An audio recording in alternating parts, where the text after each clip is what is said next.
శ్రీ మహాగణాధిపతయే నమః. శ్రీమాత్రే నమః. మాచిరాజ్ భక్తి ప్రేక్షకులందరికీ నమస్కారం. మే నెలలో మేషాది ద్వాదశ రాశులకి మాస ఫలితాలు ఏ విధంగా ఉంటాయో, నెల మొత్తం విశేషంగా యోగించాలంటే ద్వాదశ రాశుల వాళ్ళు ఎటువంటి పరిహారాలు చేసుకోవాలో, మే నెలలో ద్వాదశ రాశుల వాళ్ళకి ఏ తేదీలు అనుకూలిస్తాయో, ఏ తేదీలు అనుకూలించవో, సంపూర్ణంగా ద్వాదశ రాశుల వాళ్ళకి మే నెల మాస ఫలితాలు ఏ విధంగా ఉండబోతున్నాయో ఈ వీడియోలో మనం తెలుసుకుందాం. తదుపరి వృషభ రాశి. వృషభ రాశి వాళ్ళకి మే నెలలో మాస ఫలితాలు పరిశీలిస్తే ఆదాయం ఎంత ఉన్నప్పటికీ దానికి తగ్గట్లు ఖర్చు కూడా ఉంటుంది. కాబట్టి ఖర్చు విషయంలో వృషభ రాశి వాళ్ళు కొంచెం అప్రమత్తంగా ఉండాలి. రూపాయి ఖర్చు పెట్టాల్సిన చోట ఈ మే నెలలో రూ. 10 ఖర్చు పెడుతూ ఉంటారు. కాబట్టి డబ్బు ఖర్చు విషయంలో కొంచెం అప్రమత్తంగా ఉండండి. ఆరోగ్యపరంగా కంటికి సంబంధించిన సమస్యలు గానీ, తలనొప్పి సమస్యలు గానీ ఎదుర్కొనే సూచనలు ఉన్నాయి కాబట్టి, ఆరోగ్య వ్యవహారాల్లో కొంచెం జాగ్రత్తగా ఉండాలి. ఆరోగ్యం పట్ల శ్రద్ధ వహించాలి. అదేవిధంగా ఒక ముఖ్యమైనటువంటి సమస్య వేధిస్తూ ఉండటం వల్ల ఒక్కొక్కసారి వృషభ రాశి వాళ్ళు భయభ్రాంతులయ్యే అవకాశాలు ఈ నెలలో ఉన్నాయి. ఎటువంటి సమస్య ఉన్నప్పటికీ భయాన్ని పక్కన పెట్టి ధైర్యంతో ఎదుర్కొంటే తప్పకుండా విజయాన్ని అందిపుచ్చుకోవటానికి అవకాశాలు ఎక్కువగా ఉన్నాయి. అదేవిధంగా స్త్రీల వల్ల లాభాలున్నాయి. వృషభ రాశి స్త్రీలు గానీ, వృషభ రాశి పురుషులు గానీ, ఇతర స్త్రీల యొక్క సహాయ సహకారాల వల్ల మంచి ప్రయోజనాలు పొందగలుగుతారు. అలాగే సంతానం వల్ల గూడా ప్రయాణాలు చేయాల్సిన పరిస్థితులొస్తాయి. సంతానాన్ని తీసుకొని దూర ప్రాంతాలకు ప్రయాణాలు చేయటం, విహారయాత్రలు చేయటం అటువంటివి చేసే అవకాశాలు ఎక్కువగా ఉన్నాయి. అదేవిధంగా కొన్ని విషయాల్లో అవమానాలు ఏర్పడతాయి. మీ తప్పు లేకుండా అనుకోకుండా మీ మీద నిందపడే అవకాశము ఈ మే నెలలో ఉంది. కొంచెం జాగ్రత్తగా ఉండండి. అదేవిధంగా అవమానాలు, అపనిందలు ఎదుర్కొన్నప్పటికీ వాటన్నిటి నుంచి చాలా సులభంగా బయటపడగలుగుతారు. అదేవిధంగా వృషభ రాశి వాళ్ళకి చేస్తున్న వృత్తి వ్యాపారాలు మాత్రం బాగా కలిసొస్తాయి. ఉద్యోగ రంగమైనా కలిసొస్తుంది. వ్యాపార రంగమైనా కలిసొస్తుంది. ఉద్యోగాల్లో ప్రమోషన్ ప్రయత్నాలు మాత్రం అనుకూలిస్తాయి. వ్యాపారంలో లాభాలు వచ్చే సూచనలు ఎక్కువగా ఉన్నాయి. విద్యారంగంలో ఉన్న వాళ్ళకి తిరుగులేని విధంగా ర్యాంకులు వచ్చే అవకాశాలు ఉన్నాయి. కాబట్టి కెరీర్ పరంగా మాత్రం వృషభ రాశి వాళ్ళకి మే నెలలో అవకాశాలు ఎక్కువగా ఉంటాయి.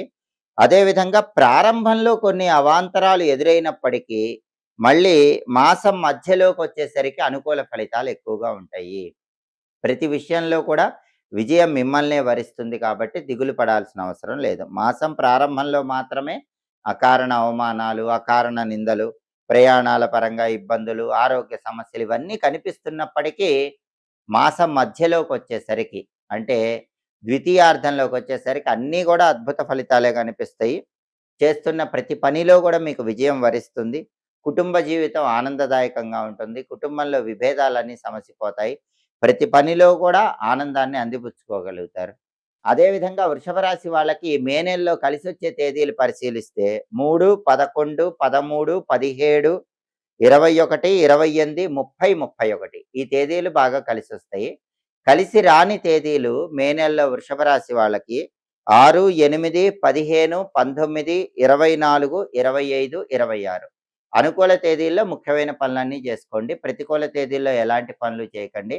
ప్రధానంగా వృషభ రాశి వాళ్ళు ఈ మే నెలలో ఎక్కువగా పూజించవలసినటువంటి దైవం దుర్గాదేవి. దుర్గాదేవి ఆలయానికి వెళ్ళటం, దుర్గాదేవి ఆలయంలో రాహుకాలంలో నిమ్మదీపాలు వెలిగించుకోవటం, దుర్గా కవచాన్ని వినటం, ప్రతిరోజు దుమ్ దుర్గాయే నమః అనే మంత్రాన్ని 21 సార్లు పఠించడం ద్వారా మే నెల మొత్తం కూడా వ్యతిరేక ఫలితాలు తొలగింపజేసుకుని అనుకూల ఫలితాలు పొందవచ్చు. వైశాఖ మాసం శ్రీ మహావిష్ణువుకు చాలా ఇష్టమైన మాసం.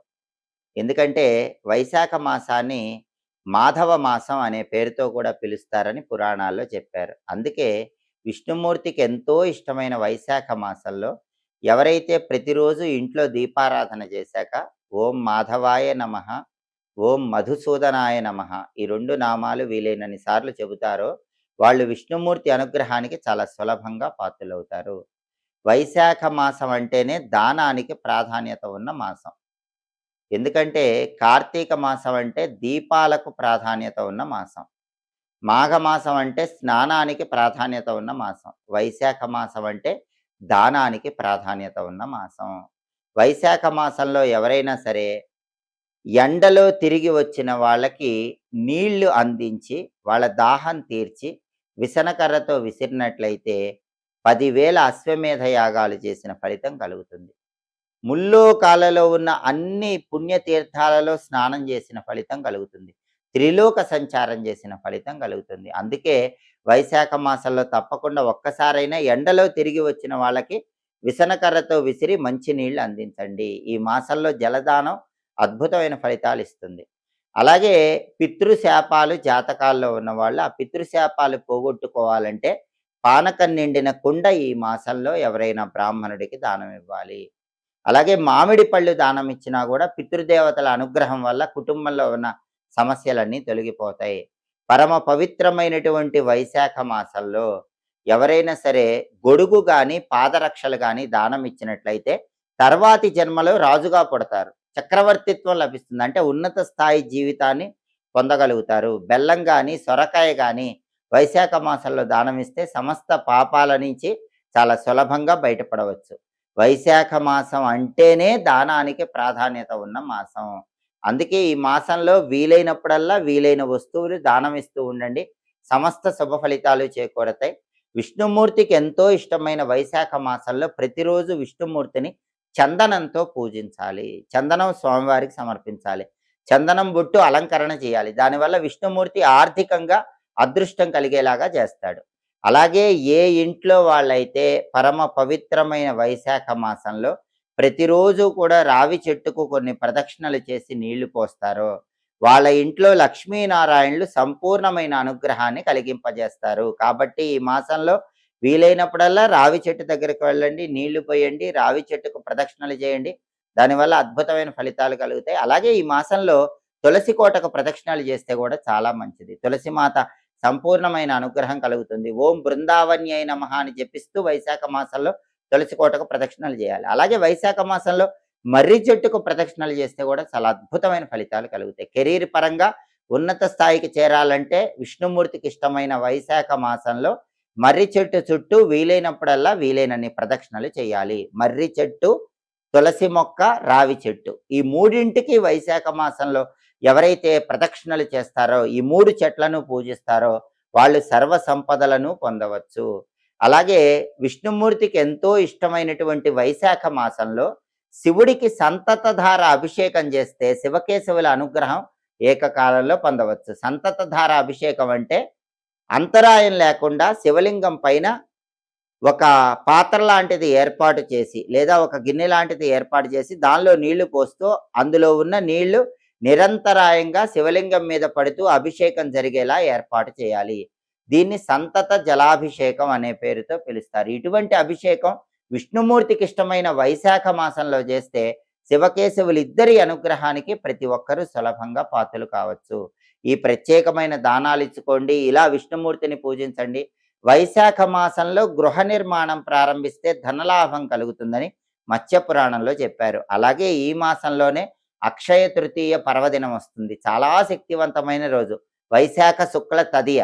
ఆ రోజు తిథివార నక్షత్రాలతో సంబంధం లేకుండా దుర్ముహూర్తం, వర్జ్యం, రాహుకాలం, యమగండం వీటితో సంబంధం లేకుండా ఆ రోజు ఏ సమయంలో ఏ ముఖ్యమైన పని చేసినా సరే అది అద్భుతమైన ఫలితాలను కలిగింపజేస్తుంది. అక్షయ తృతీయ రోజు చేసే స్నానం కానీ, దానం కానీ, జపం కానీ కొన్ని వేల రెట్లు విశేషమైన ఫలితాలను కలిగింపజేస్తాయి. ప్రధానంగా వైశాఖ అమావాస్య రోజు శనైశ్వరుణ్ణి పూజిస్తే సంవత్సరం పాటు శనిదేవుడి దోషాలు తొలగింపజేసుకుని అనుకూల ఫలితాలు పొందవచ్చు.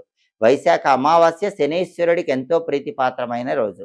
అలాగే వైశాఖ మాసంలో వచ్చే పౌర్ణమిని మహావైశాఖి అనే పేరుతో పిలుస్తారు. ఆ రోజు ఎవరైనా సరే ఆరుబయట వెన్నెల్లో లలితా సహస్రనామ పారాయణ చేస్తూ లేదా శ్రీమాత్రే నమః మంత్రజపం చేస్తూ పాలతో చేసిన పాయసం లలిత అమ్మవారికి నైవేద్యం పెట్టి ప్రసాదంగా స్వీకరిస్తే అద్భుతంగా అమ్మవారి అనుగ్రహం వల్ల సమస్త శుభ ఫలితాలను సిద్ధింపజేసుకోవచ్చు. కాబట్టి విష్ణుమూర్తికి ఇష్టమైన మాసం, లక్ష్మీదేవికి ఇష్టమైన మాసం. ఈ దానాలు చేయండి, ఈ ప్రత్యేకమైన పూజలు చేయండి, సమస్త శుభ ఫలితాలను సిద్ధింపజేసుకోండి. ఎప్పటికప్పుడు గ్రహాల సంచారంలో వచ్చే మార్పుల గురించి తెలుసుకోవాలన్నా, దినఫలాల గురించి తెలుసుకోవాలన్నా, అదేవిధంగా 10 రోజుల ఫలితాలు తెలుసుకోవాలన్నా, దాంతోపాటుగా ఆసక్తికరమైనటువంటి పురాణ రహస్యాల గురించి తెలుసుకోవాలన్నా, జ్యోతిష శాస్త్ర పరిహారాలు తెలుసుకోవాలన్నా మాచిరాజు భక్తి ఛానల్ తప్పకుండా చూడండి. మా వీడియోస్ మీకు నచ్చినట్లయితే మా ఛానల్ లైక్ చేయండి, కామెంట్ చేయండి. మా ఛానల్ వీడియోస్ 10 మంది మిత్రులకు షేర్ చేయండి. మా ఛానల్ సబ్స్క్రైబ్ చేసుకోండి. పక్కనున్న బెల్ సింబల్ నొక్కటం మాత్రం మర్చిపోకండి. సర్వే జనాః సుఖినో భవంతు. స్వస్తి.